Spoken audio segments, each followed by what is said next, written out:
Kevin stared at his laptop screen, the blinking cursor taunting him with every silent second. Hours had passed. The ideas that once flowed effortlessly now felt stuck, as though buried beneath the weight of his failures. His editor's email sat open on the screen, a final warning glaring back at him.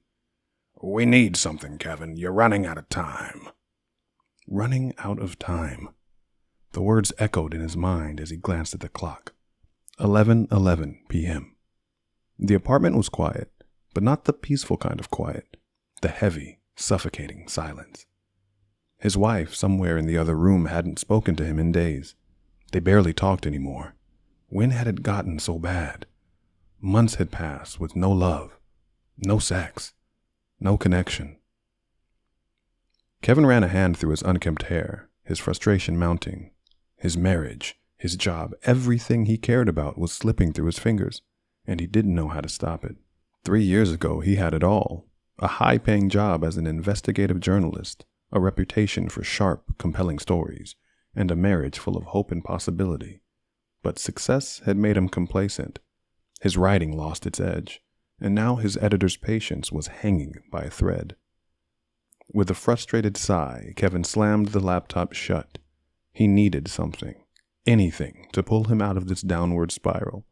His mind wandered back to a conversation he'd overheard earlier at Lemonade, his favorite cafe in Los Angeles. 2 guys at a table next to him had been talking about something strange. "It's like nothing else, man," one of them had said, his tone lazy but intrigued. "DMT changes everything." Jake, the guy who had said it, looked like a textbook LA musician. Tight black jeans, flannel shirt over a faded t-shirt, greasy shoulder-length hair. You get the picture. Kevin had immediately dismissed him as a slacker with too much time on his hands. Unemployed type energy. But Jake's next words lingered. "Boosted my creativity, dude," Jake continued. "Before that, I was stuck. Couldn't write a lyric.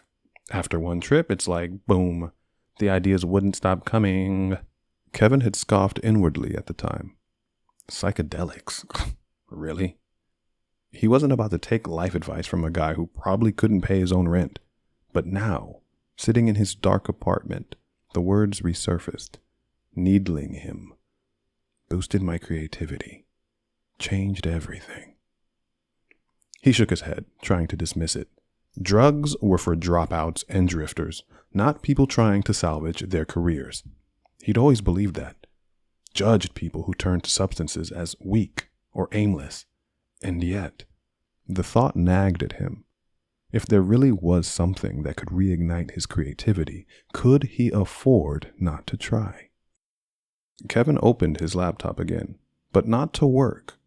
He started searching. What is DMT? The results were overwhelming.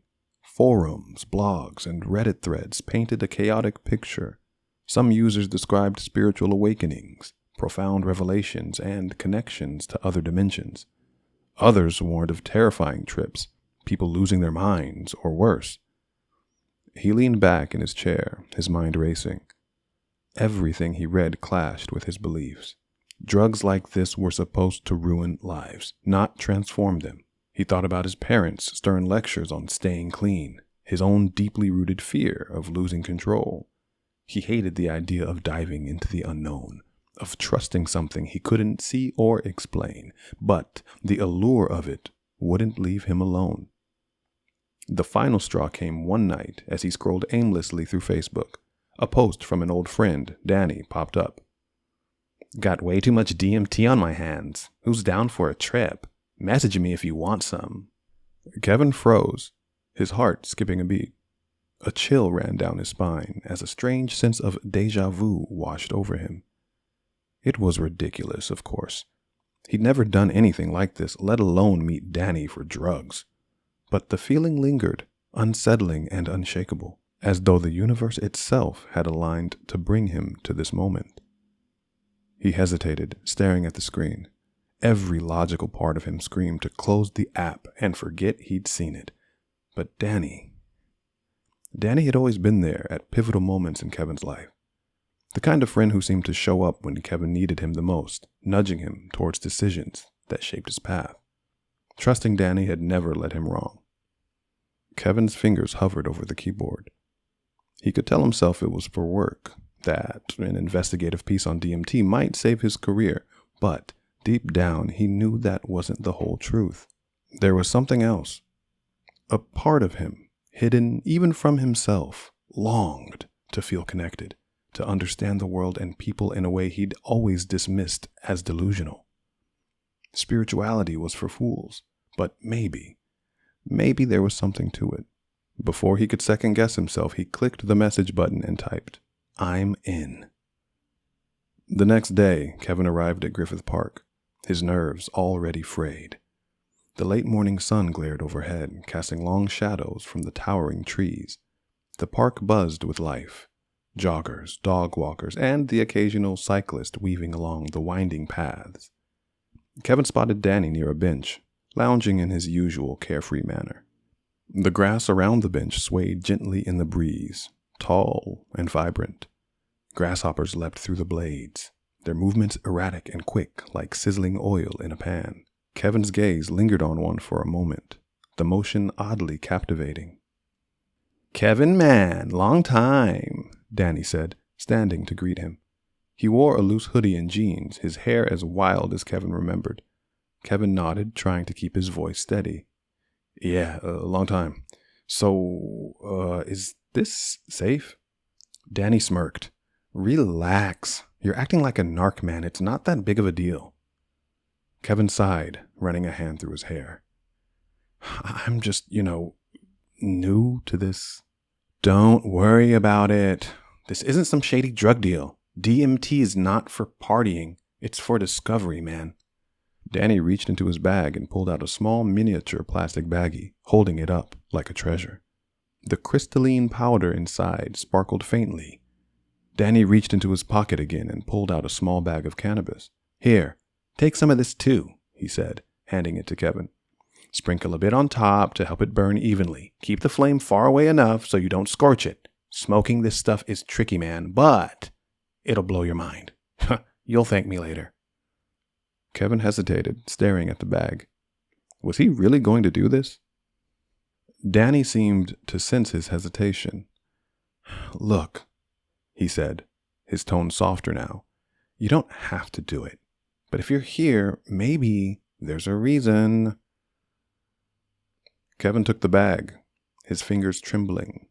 The weight of it felt heavier than it should have. They exchanged a few more words before parting ways.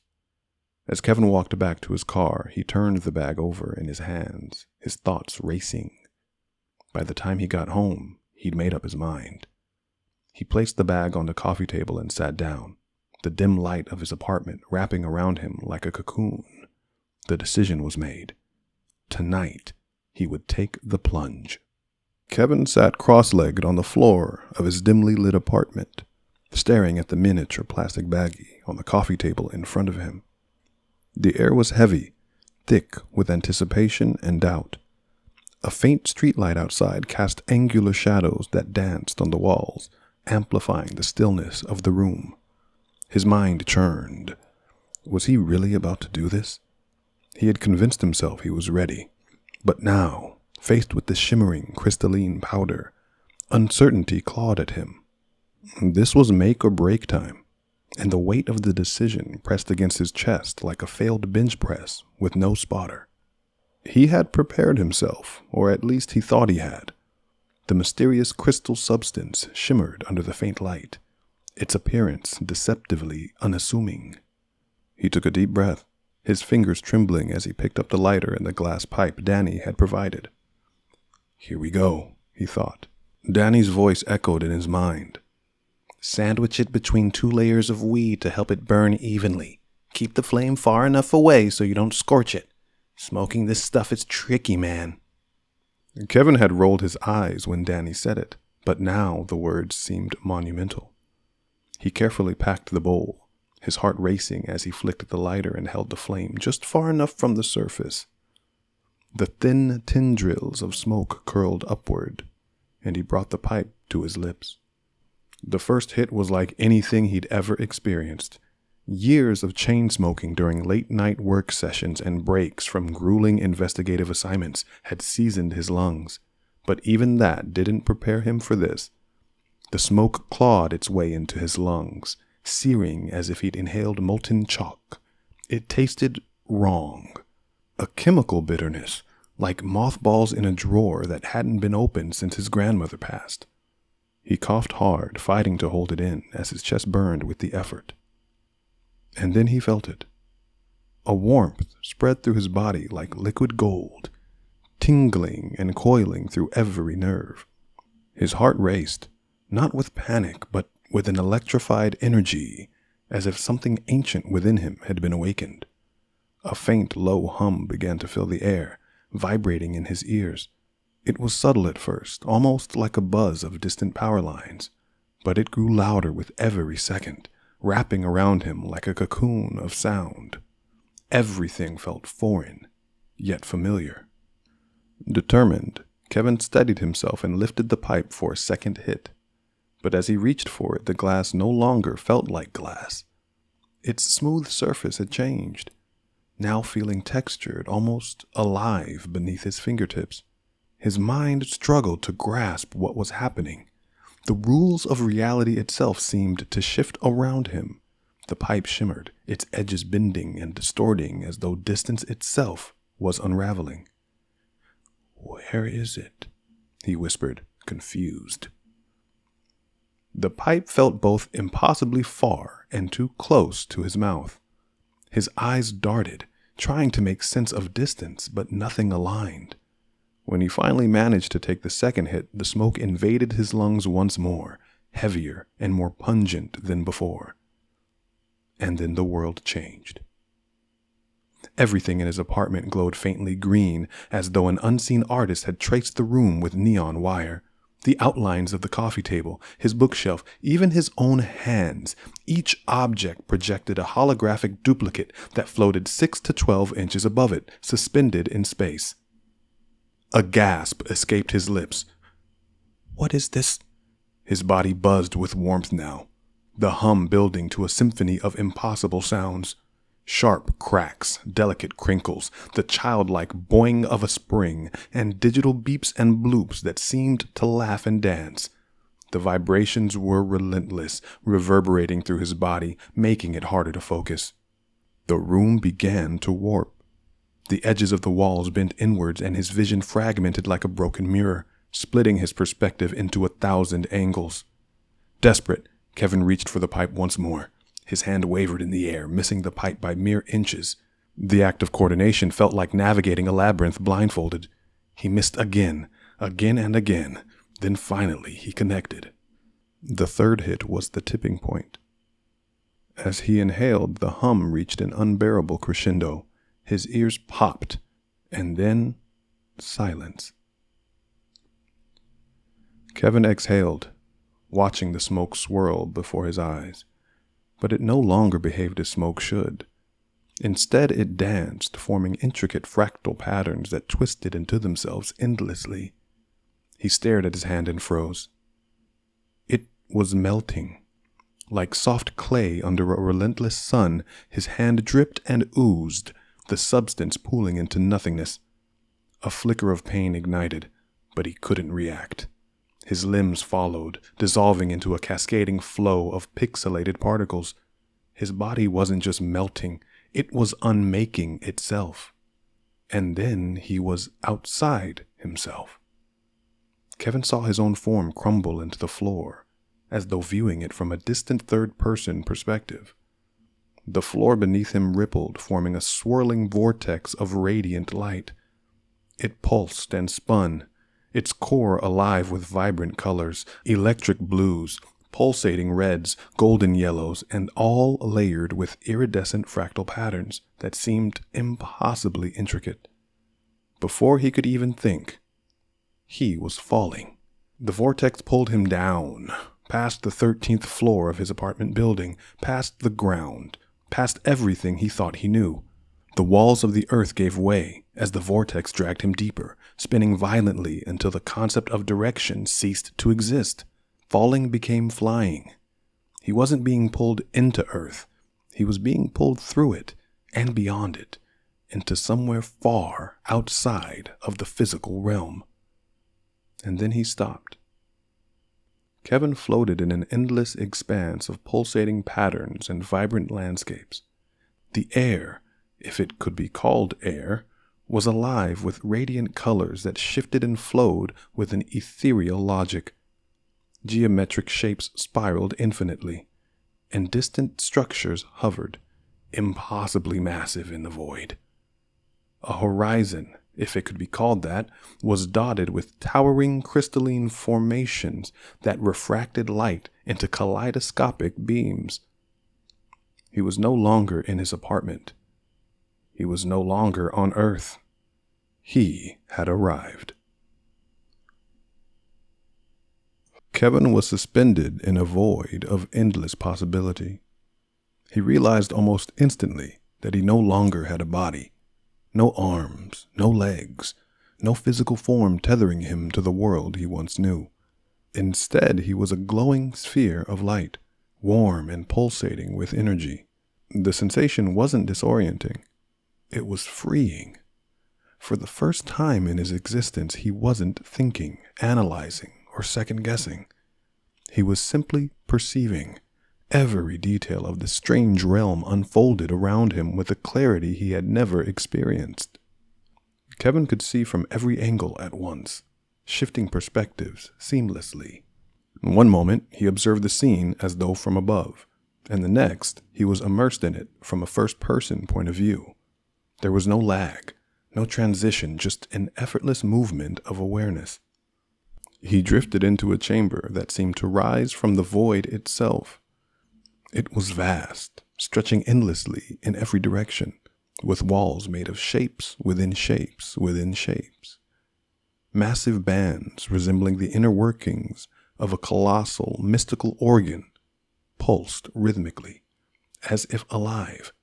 The bands twisted and curved, each one segmenting into smaller and smaller geometric forms, endlessly fractal and in constant motion. The chamber breathed, the walls expanding and contracting with an organic rhythm. Every surface exuded a distinct personality, a magnetism that whispered of ancient histories and forgotten truths. The room was alive. Massive hourglass-shaped pillars supported the space, their translucent surfaces shimmering with hues of gold, violet, and deep blue. Beneath Kevin, what initially appeared to be water churned and flowed, glowing faintly with the kaleidoscope of colors. But as he focused, he realized it wasn't water at all. It was a river of countless tiny orbs, each radiating its own distinct light. An overwhelming realization struck him. These were souls, billions, perhaps trillions of them, moving together like a current. Each one seemed connected, yet distinctly individual. The enormity of it shook him. An undeniable knowing resonated within him. Everything was connected. Not just people, but all existence, bound by an invisible thread. The thought expanded inside him, filling him with awe and terror simultaneously. How could this be real? And then it came. The thought that would change everything. Kevin's awareness snapped to a single idea, shouted at him as though from across a canyon. What if my wife comes home and sees me like this? The moment the thought formed, Kevin's ego surged back. His analytical mind, which had been absent until now, came crashing into the forefront. It wrapped around him like a constricting vine, pulling him out of the pure, boundless perception he had been experiencing. This isn't real, he thought, the words dripping with self-doubt. I'm just tripping. This is all in my head. But the more he tried to rationalize, the more his fear grew. The immense, harmonious beauty of the chamber seemed to dim, shadows creeping into his perception. He felt small, vulnerable. For all the wonder and awe, his mind just couldn't accept it. And then she appeared. From the flowing river of light, a figure emerged. At first, Kevin could see only her outline, a towering silhouette adorned with intricate flowing patterns that shimmered like liquid fire. She stepped forward, her form becoming clearer with each moment. Her skin glowed a deep, radiant red, adorned with golden lines that moved and shifted like living tattoos. Her hair flowed like molten gold, cascading down her back and framing a face that radiated serenity and love. Her eyes, Kevin couldn't look away. They glowed with a profound, calming light, like twin galaxies spinning in infinite harmony. In her gaze, Kevin felt exposed, yet comforted, as though every doubt and fear within him was being gently swept away. His analytical mind receded like a shadow shrinking before the sunrise. The ego that had gripped him so tightly moments before dissolved in her presence, powerless against her overwhelming energy. For the first time, Kevin felt truly seen. And then she spoke. Her lips didn't move, but her voice filled the chamber, resonating through Kevin's very essence. It wasn't words in the traditional sense. It was images, emotions, and sounds, all layered together in perfect harmony. Scenes from Kevin's life flashed before him, moments of love, regret, joy, and pain. He saw things he had forgotten, things he had suppressed, and things he could have never imagined. At first, Kevin surrendered to the flood of sensations, letting it wash over him like a wave. But then, his old self, the skeptic, the doubter, began to resurface. His logical mind clawed its way back, desperately trying to make sense of the impossible. He wanted to believe, but his ingrained disbelief was a fortress not easily breached. This can't. The thought echoed louder and louder until it became unbearable, and then almost as if responding to his refusal to accept. The visions stopped, the light dimmed, and Kevin felt himself being pulled backwards, out of the chamber, out of the presence of the radiant figure. The next thing he knew, he was sitting on his couch, gasping for air. His apartment looked the same, but everything felt utterly surreal. The walls appeared two-dimensional, like they had been sculpted from clay, their textures exaggerated and cartoonish. Kevin stared at his hands. They felt both foreign and familiar, as though returning home after a long vacation. The unsettling sensation of dissociation gripped him. For the first time, he truly understood that he was more than his physical body. It was as if he was driving a vehicle rather than being the vehicle itself. This realization sent him stumbling to the bathroom, his legs shaky and unsteady. He turned on the faucet, splashing cold water on his face in a desperate attempt to ground himself. But when he looked up at the mirror, his reflection betrayed him. His face bulged and warped, shifting into different genders and races, cycling through forms that were at once alien and sometimes human. His eyes bulged unnaturally, wide and glassy. Little did he realize he was still deeply entrenched in the trip, the boundaries of reality and perception blurring into one. He turned away, feeling overwhelmed. The baggie of DMT sat on the coffee table, and without hesitation, Kevin grabbed it and threw it in the trash. "Fuck this," he said. Never again, he thought, though the words felt hollow even as he said them. He collapsed onto his bed, the echoes of the maternal entity's presence still lingering in the corners of his mind. But deep down, a part of him knew that this wasn't the end. Kevin sat at his desk, staring at his monitor as the office buzzed around him. The article he had been working on sat half finished, its headline mocking him from the screen. The Ikalan Tribe's Grief Rituals, Cutting Through the Past. His editor had signed off on the topic, but Kevin's heart wasn't in it. He typed a few sentences, deleted them, then stared at the blinking cursor. He thought about the Ikalan's practice, cutting off fingers to honor the dead. Something about it struck him as barbaric, yet painfully sincere. Maybe in another time, another headspace, he might have churned out a sharp, compelling piece. But now it all felt empty. It wasn't just writer's block. Kevin felt distant, like he wasn't entirely present in his own body. His mind kept pulling him back to the night before, to the glowing orbs, the river of souls, and her.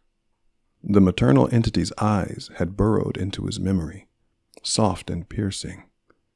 He couldn't shake the warmth she radiated or the questions her presence had stirred. Not bad. His editor's voice snapped Kevin back to the present. His boss leaned over the desk, glancing at the draft. But you've done better. The words were neutral enough, but the disappointment in his tone cut deeper. Kevin gave a tight nod, forcing himself to mumble in agreement. As his editor walked away, Kevin exhaled sharply and pulled back his chair. He needed air. He grabbed his jacket and headed for the park across the street, his usual lunch spot. The bench he always sat on was empty, perched perfectly in the shade of a large oak tree. From here he had a clear view of the distant San Fernando Valley Mountains, but today they didn't feel like background scenery. The jagged ridgelines seemed alive, cutting across the horizon with a rhythm, a melody he could almost hear. It was as if the mountains themselves were singing a song only he could perceive. The thought surprised him. Where did that come from? He shook his head, pulling his phone out of his pocket and scrolling aimlessly. But even as he scrolled, he couldn't shake the nagging sensation that something was different. The tree beside him, that same oak he had seen 1,000 times, suddenly felt intrusive, like it was demanding his attention. He glanced up at it reluctantly, half expecting it to start speaking. A strange thought crept in, an inner voice mocking him. What are you doing? Staring at trees now? Is this what your life has come to? Kevin snorted at himself, shifting uncomfortably on the bench. But as much as he tried to dismiss the thought, he couldn't shake the pull of the tree. Almost without realizing it, he stood up and took a hesitant step toward it. The oak loomed large before him, its bark textured with deep grooves and knots that seemed to hold untold stories. Kevin reached out, his hand trembling slightly, as though some part of him resisted the act. His fingers hovered an inch away from the bark, the air between them buzzing faintly. Then, with a final exhale, he pressed his palm against the tree's surface. Warmth radiated into his skin, subtle and undeniable. It wasn't just physical, it felt like something deeper, something alive.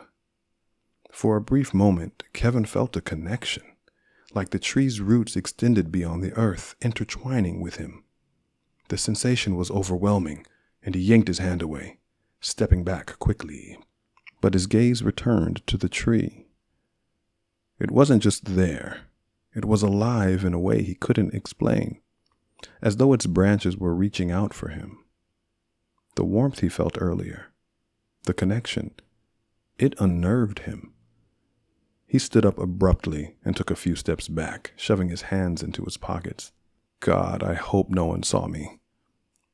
A drop of sweat beaded on his forehead at the thought of someone passing by and mistaking him for a tree hugger. Kevin retreated to the bench, shaking his head as though trying to dislodge the lingering warmth from his palm. He backed away further and returned to the bench, forcing his focus back to his phone. The screen felt like a tether to normalcy, even if he was just scrolling mindlessly. A wave of discomfort washed over him. Get it together, Kevin. You're not some weird tree-hugging hippie. It was in this moment, as Kevin tried to ground himself in the mundane, that a grasshopper landed on his knee. Kevin froze, staring at the tiny creature. He hated bugs. His first instinct was to smash it, but something stopped him. As he raised his hand, a strange feeling overtook him, a flash of perspective. For a brief moment, it was as though he was the grasshopper, sitting on the lap of a giant whose hand eclipsed the sky. He could almost feel the grasshopper's tiny pulse, its primal fear as the shadow loomed over it. Kevin lowered his hand. Go on, he whispered, watching as the grasshopper hopped off his knee and disappeared into the grass. A deep breath escaped him, as if he'd been holding it in for hours. The moment lingered, heavy with a realization that he wasn't ready to name. Acting on a last-ditch impulse, Kevin headed to his car, shaking his head as he walked. The strange feelings of connections to the mountains, the tree, the grasshopper, had become too much to handle. Was this who he was now? Some soft-hearted sentimentalist? He felt like he was losing himself, or at least the version of himself that had survived in the dog-eat-dog world of investigative journalism. It was a reaction as much as it was a retreat. If he could just close his eyes, maybe the strange, overwhelming feelings would fade, and then the world would make sense again when he woke up. Kevin reclined in the seat, exhaling sharply as he tried to find a comfortable position.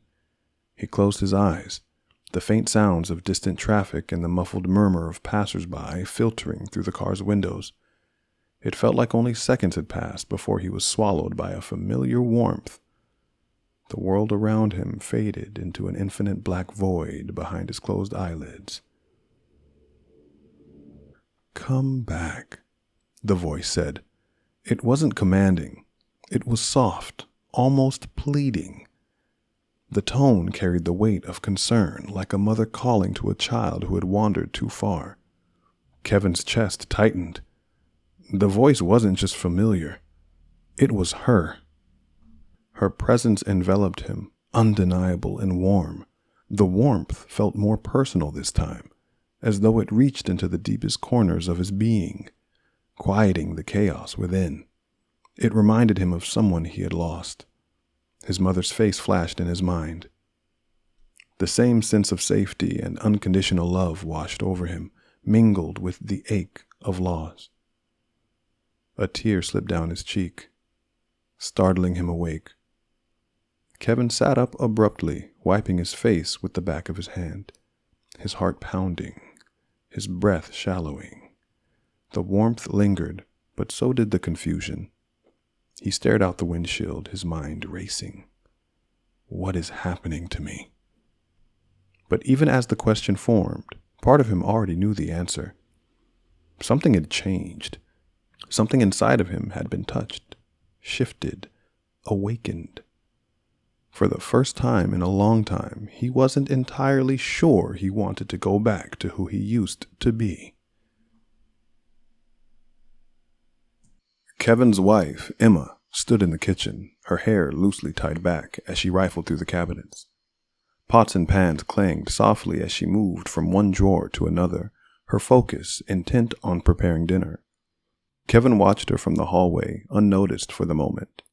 He'd never stopped to consider how much effort she put into their lives, the small everyday tasks that made their home run smoothly. And yet, he'd been quick to criticize her for things like forgetting to close the cupboard doors or leaving spices scattered on the counter. He hesitated, his fingers brushing the edge of the wall as if it might steady him. The memory of their last argument surfaced, how she told him, exasperated, "Kevin, just try to put yourself in my shoes for once." Back then he dismissed it, but now after everything her words carried weight. Am I ready for this? He wondered, his heart hammering. A quiet voice inside reminded him, it's not about being ready, it's about trying. Kevin stepped into the kitchen. Hey, he said softly. Emma turned, surprised. Her expression was wary but cautious. Hey, she replied. Her eyes flickered to the cupboard doors, half expecting his usual scolding. Instead, Kevin reached up and gently closed them, one by one. I've been thinking, he began, his voice hesitant but earnest, about everything. I know I haven't exactly been easy to live with lately. I haven't really been fair to you. Emma's brow furrowed. What are you saying? Kevin took a breath. I'm saying I've been selfish. I've been so caught up in my own frustration, my own failures, that I haven't taken the time to see how hard you work, how much you've sacrificed for us. He hesitated, the words feeling foreign on his tongue. "And I'm sorry." Emma stared at him, her hands frozen mid-motion. "Okay, who are you and what have you done with my husband?" she asked, half joking though. Her voice quivered with genuine disbelief. Kevin chuckled nervously, rubbing the back of his neck. "Yeah, I really don't know either. But I do know that I've been wrong. About a lot of things." For a moment, they stood in silence. Then Emma sighed, a sound that seemed to release weeks of tension. "It's going to take more than words, Kevin," she said cautiously, but there was a softness in her tone, a hint of hope. "I know," he said, "but it's a start." That night, they lay together in bed for the first time in months. The air between them was tentative at first, filled with unspoken words and unacknowledged wounds. But as Kevin reached for her hand, the warmth of her touch felt grounding, like an anchor in a storm. Emma's eyes searched his face, looking for signs of insincerity, but all she saw was something unfamiliar, a vulnerability, a softness she hadn't seen in years. Slowly, the barriers between them began to dissolve. Kevin's newfound understanding penetrated through the loneliness she had carried, unraveling the knots of doubt that had grown between them. In that moment, words became unnecessary. Their connection felt raw and genuine, a fragile yet unshakable bond reforged in the quiet intimacy of the night. As they lay together afterwards, Emma's head resting on his chest, Kevin stared at the ceiling, the weight of the past few days pressed against him. But for the first time, it didn't feel suffocating. Instead, it felt manageable. He felt her breathing slow, her body softening into his, and yet a flicker of unease crept in as the memory surfaced. The trash. Kevin's eyes darted to the clock on the bedside table. The baggie of DMT was still in the bin. He hadn't taken it out yet. "Shit," he muttered under his breath, careful not to wake Emma. But even as the thought lingered, he felt a strange sense of clarity. Whatever came next, he was ready to face it. The bag. The DMT. It was still in the trash can. Kevin woke early, the dawn light seeping through the curtains, painting faint streaks of orange across the bedroom walls. Emma was bustling in the kitchen, her morning routine in full swing. The faint clatter of dishes reminded him of her usual habit, taking out the trash before leaving for the day.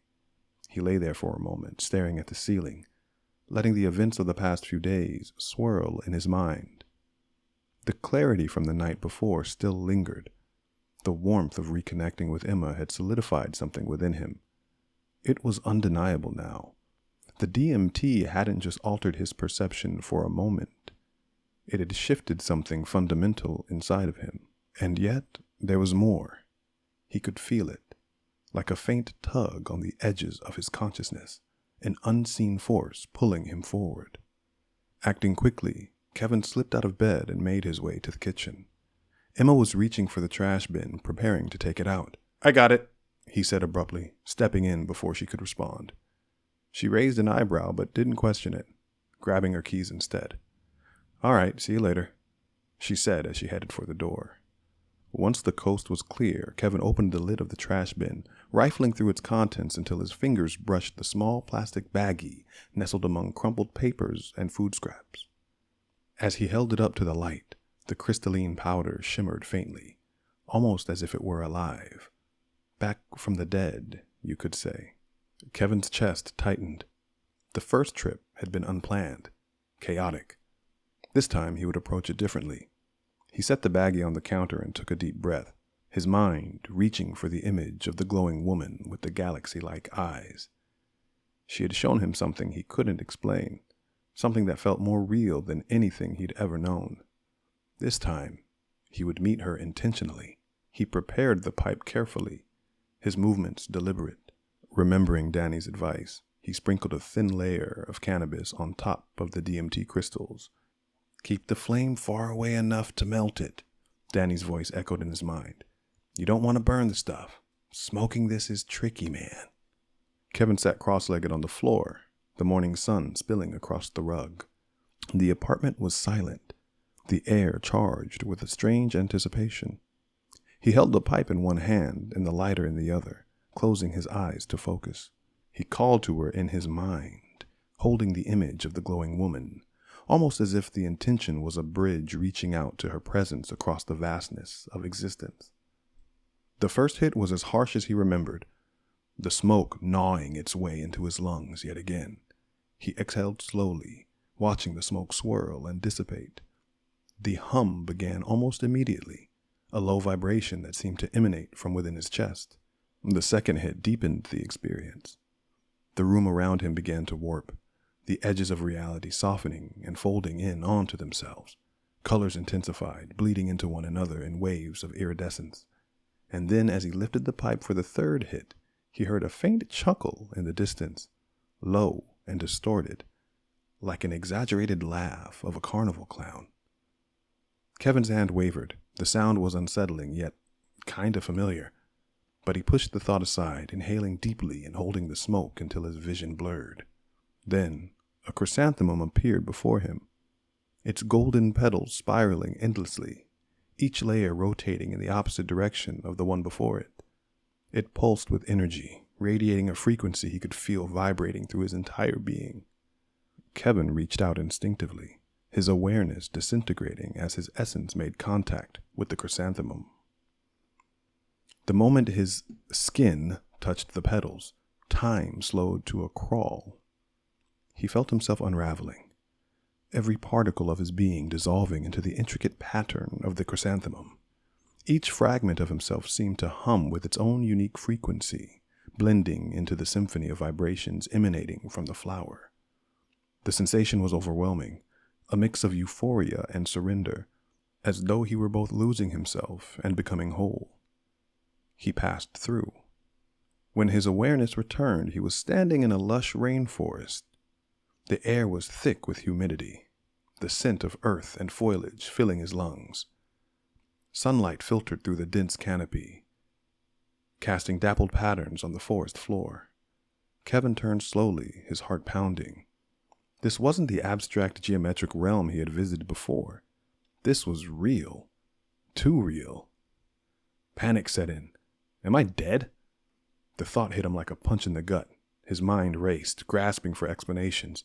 Did someone drug me? Kidnap me? Where am I? A rustling in the underbrush snapped him out of his spiraling thoughts. He froze, his eyes darting toward the sound. From the shadows emerged a black panther, its sleek fur glistening in the fractured sunlight. The creature's amber eyes locked onto his, and Kevin felt an inexplicable pull, a connection that transcended fear. The panther approached slowly, its movements graceful yet deliberate. Kevin's breath caught in his throat as it stopped a few feet away.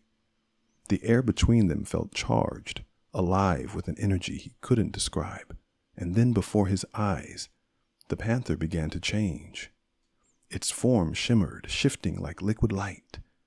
The sleek lines of its body elongated, morphing into the silhouette of a woman. Her skin glowed faintly, her eyes shimmering with the same galaxy-like depth he remembered. She stood before him, regal and serene, her presence both comforting and awe-inspiring. When she spoke, it wasn't with words, but with a symphony of symbols, images, and vibrations that resonated directly in Kevin's mind. Her voice was a melody, a language that transcended comprehension. "You have come far, my son," she said, her tone maternal and soothing. "But your journey is only beginning." Kevin wanted to respond, to ask her the questions that burned within him, but the answers came before he could form the words.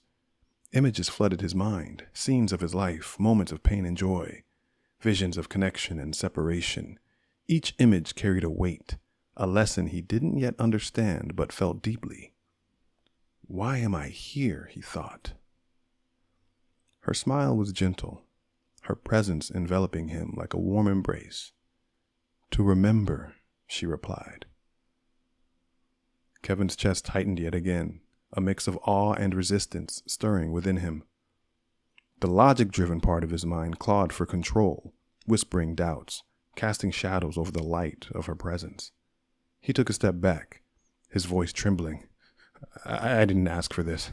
I don't know if I can. Why should I believe you in the first place?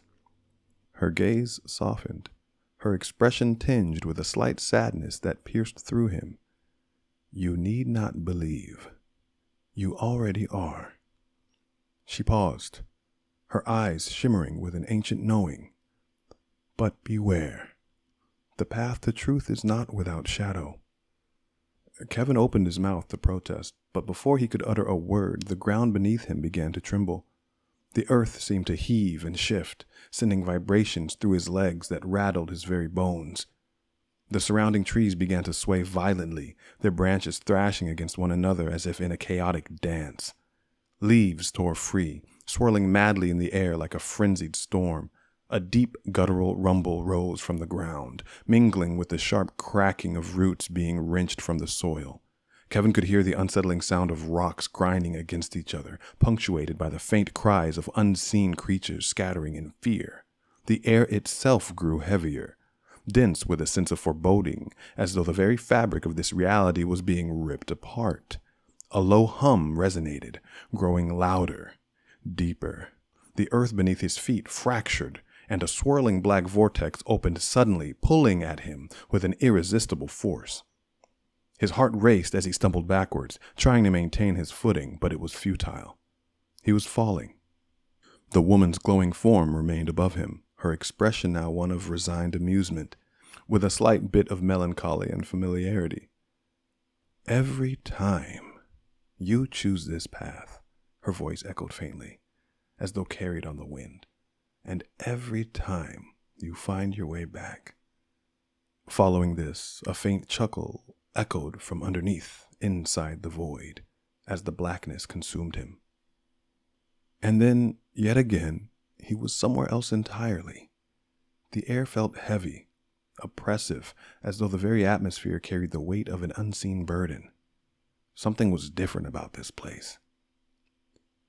Kevin's senses were immediately assaulted by a cacophony of distorted carnival music, a warped and looping melody interspersed with eerie groans, distant laughter, and the occasional erotic moan. It was a symphony of chaos, a dissonance that crawled under his skin. His vision cleared to reveal a checkerboard floor, the black and white tiles slick and gleaming under a faint flickering light that seemed to emanate from no discernible source. Around him scurried strange creatures, elves of machinery, their forms both whimsical and grotesque. They stood no taller than 2 feet, their lanky arms and bulging eyes twitching as they darted about in jittery, erratic movements. Some fought viciously, their metallic limbs clanging together with mechanical shrieks. Others engaged in debaucherous acts, their actions obscene and unrestrained, their laughter sharp and mocking. The air around them buzzed with a dark energy that felt alive, chaotic, and deeply unsettling. Ahead, the faint glow of a structure began to take shape through the dim haze. A massive circus tent, its tattered red and white stripes stretching upward into the infinite darkness above. The entrance was no ordinary flap, but the massive sculpted head of a goat, its dark weathered surface carved with intricate, almost hypnotic patterns. The goat's hollow eyes seemed to stare directly at him, and its slightly open mouth emitted a low, steady hum that resonated deep within his chest. Kevin felt an involuntary shiver run down his spine. The distorted carnival music grew louder, mingling with the cacophony of other sounds, the metallic clanging of the elves, the unsettling murmurs from the shadowy figures, and the occasional high-pitched laugh that pierced through the chaos. Kevin's breath caught as he took another step forward, drawn by an inexplicable pull. The vibrant reds, blacks, browns, and oranges of the fairgrounds seemed to pulse with a life of their own, the colors almost too vivid to be real. Around him, the grotesque creatures continued their strange robotic routines. A cluster of them, tentacled beings with weary human faces, stood behind makeshift booths, their sluggish movements betraying a sense of eternal servitude. Their tentacles writhed slowly, as they lacked the energy to do more than the bare minimum. The patrons they served were shadowy, indistinct forms, little more than flickering silhouettes that seemed to drain the very light from the air around them.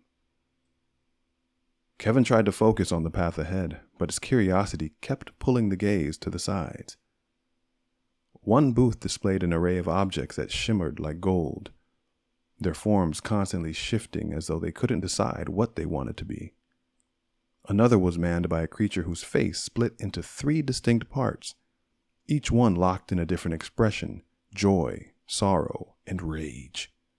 It handed out glowing orbs to the shadowy patrons, its movements mechanical and devoid of enthusiasm.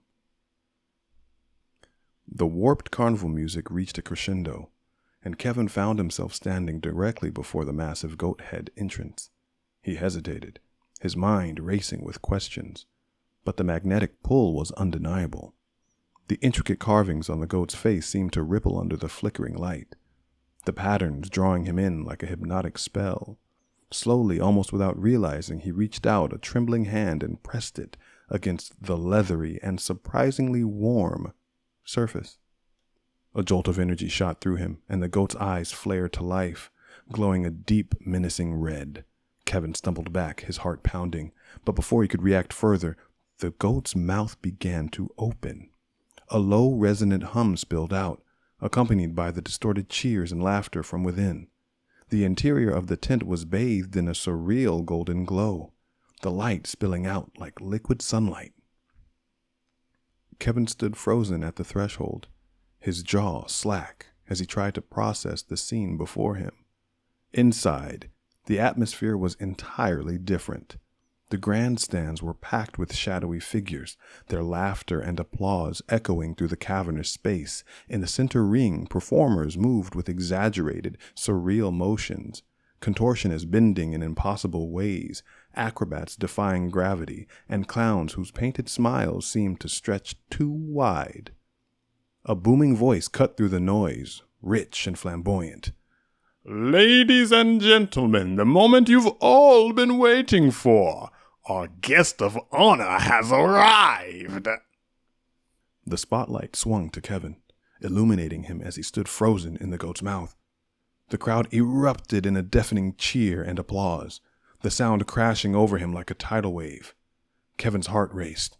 What the fuck is this? His mind struggling to comprehend this surreal scene. The flamboyant voice continued, dripping with enthusiasm and a touch of menace. "I present to you, Kevin." The crowd's cheers grew even louder, their shadowy forms leaning forward in unison as if eager to devour him with their attention. Kevin's legs felt like they were made of lead, his body refusing to move. He stood there, framed by the goat's mouth, a reluctant participant in this twisted spectacle.